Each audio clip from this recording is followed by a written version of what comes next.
Hello Claude. Okay, umva rero ndakubwira gishasha. Gisohotse ubunyene kigishusha. Hari TV online. Urabona ko usanzwe utunze Android ntigupfe kubusa rero ngo be nk'abandi bazitunga barabama amafoto gusa. Bongera bifotoza. Iyo TV online bayita Kiyago Media TV. Ja kuri YouTube ya. Uheje uce wandikamwo Kiyago Media TV. Nakubwiye ko ari TV online, hanyuma rero ucubona urukurikirane rw'ibiganiro bica kuri iyo TV. Biratandukanye ni byinshi.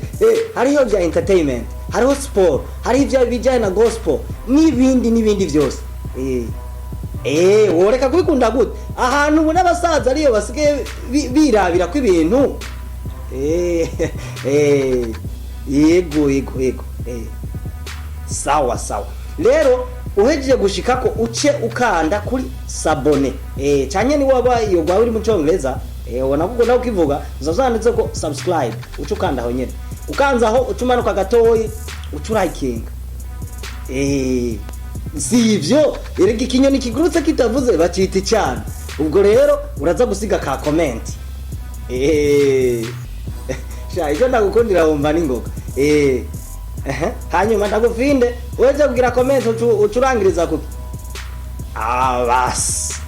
Uco wibuka babangu twora dusangira ubugari muri internet. Uco sharinga nabo babironka. Kugira twese tuze turahurirana tuganira ibyiza by'ino TV.